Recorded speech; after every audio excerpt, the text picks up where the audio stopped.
have returned Brad Blanton, our featured guest in the studio, and also joining us Elizabeth Rose, Marina Dervin, and Ann Breyer, and Clifford Carnicom right behind me.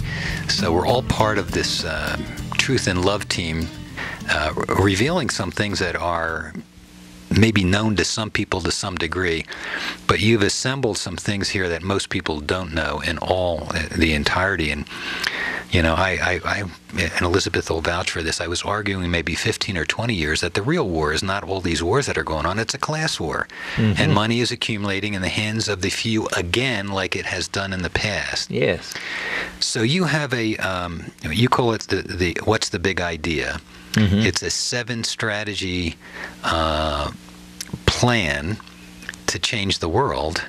And we talked a little bit about corporate cannibalism and this idea of redistributing the wealth of 1,193 billionaires, either voluntarily and then they get to be part of society like we are, or you know, they'll be made into protein, as you said. We'll shelve that for a minute. If you want to talk more about that, go ahead, because that's a number 2 on the list. So let me run through these very quickly so people have an overview, and then we'll go back to number 1. Number 1, campaign finance reform and lobbyist control. That's excellent. Corporate cannibalism. We'll talk about that in a minute. Build a new system of justice based on sustainability. Build and begin to use a truth machine. I'm very intrigued by that. Create a new, deeply democratic form of government and demonstrate how it works. We don't have a democracy now, even though people will say that. Establish a world community based on deep democracy. And 7, establish a worldwide meritocracy. So the book addresses a lot of these, but maybe you can give an overview of this, going through the 7, and then we'll talk more about the key ones. So the first one, campaign finance reform and lobbyist control. Well, a lot of people already know that this is absolutely necessary, in the sense that Granny D, who was a dear friend of mine, had just died. Don't know her. She died at 100 years of age. She walked all the way from California to Washington, D.C. in order to support campaign finance reform. Wow. And she was a very brilliant and articulate person. Basically, she said, without campaign finance reform, we cannot have a democracy. And she's demonstrated it, and lots of other people have quoted her about it. And basically, what it is that we cannot, the people who have power are not going to voluntarily give it up. That has to be understood. Mm-hmm. So we have to make it against the law for people to give money to political candidates, to give them 6 weeks or 2 months or some limited time that they can campaign. They all get the same amount of money from the government, and they all get the same amount of airtime. Mm-hmm. The air belongs to the people. They get that airtime for free, whether the people who own the stations like it or not. This is the truth of what's supposed to be. The airtime is owned by. That's right. We own it. We're going to take it. We're going to use it for elections. We're going to use a limited amount of it. We're going to give the same amount of time to everybody. And after 6 weeks, we have an election, and the people that are elected to office are then in office.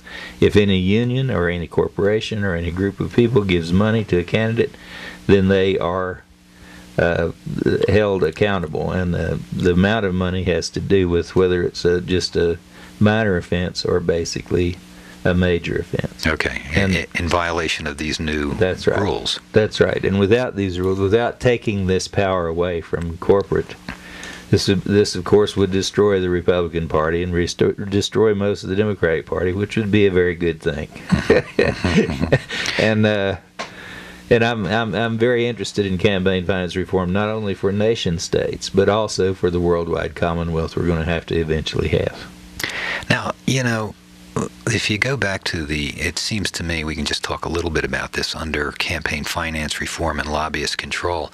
If you go back to the history of our founding fathers, it seemed there were some who had their sensibility to themselves, although I'm sure there was money and power influences back then. Absolutely. And we created a checks and balances system that was supposed to work. You have the lawmakers, that's Congress. You have the administration of it, not executive power the way it is now. They were just supposed to carry out the laws, and then you had the judicial system that was supposed to adjudicate violations of injustices. It hasn't worked out that way because of the money. Exactly. Yeah. So you're not against the system itself. It's just who controls it at this point. Well, the way the system has evolved, I'm against. Basically, I have an interesting recipe in my book. It's called Lobbyist from Soup to Nuts. And it's what I recommend that we do when we cook the Lobbyist.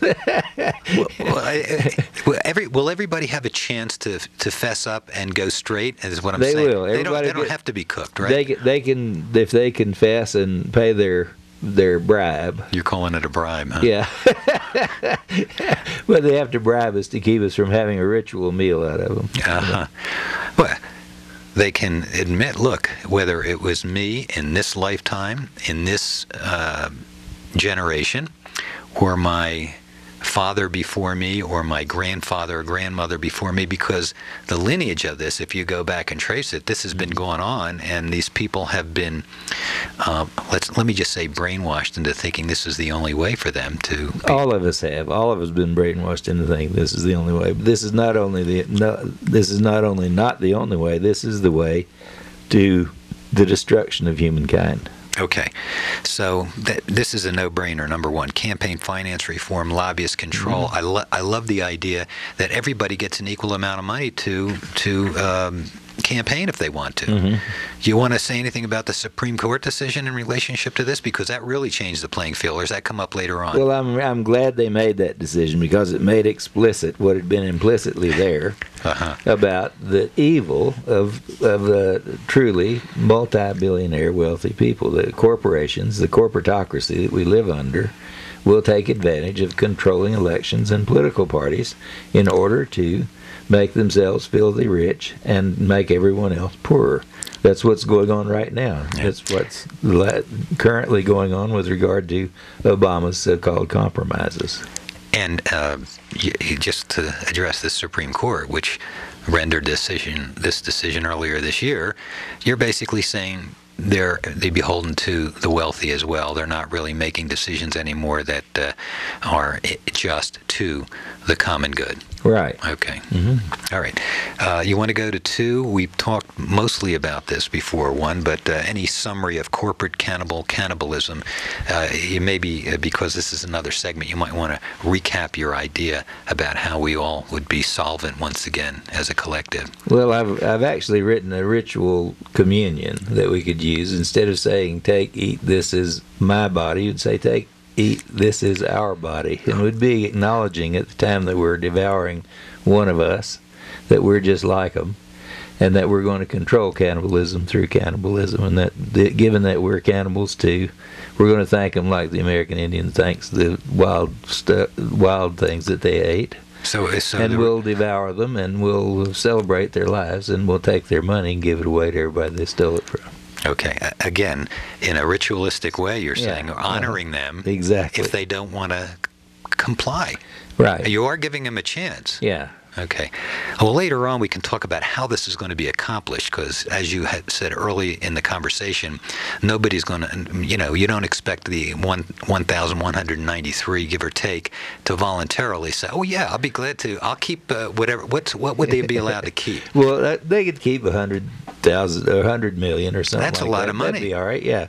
But the thing, Ralph Nader's talking to a lot of them and getting some to give it back, and there are 40 people, some of the nouveau riche among the people who are, Bill Gates is going to give his 40 billion or so back by the time he dies, and he's putting it through foundations that he's creating, and a lot of them are actually good foundation. Yeah, it's a good foundation, and a lot of these people could be allowed to continue with their. It would be up to a group of citizens drawn at random. Yeah. We don't want to see the money reallocated into an organization that's going to perpetuate the things that we don't want to see, that are not equal. Yeah, we don't want them to remain under the control of the plutocrats. Okay. So we're gonna get to the plutocrats in a, like I said, multiple part conversation. We have number 4 coming up here. So segment 4, which we'll get to number 3 in Brad's strategic list. We need to take another break here. Brad Blanton in the studio with best-selling author Dr. Brad Blanton, who's a PhD, and he's more radical than ever. We'll come back and talk with him right after this.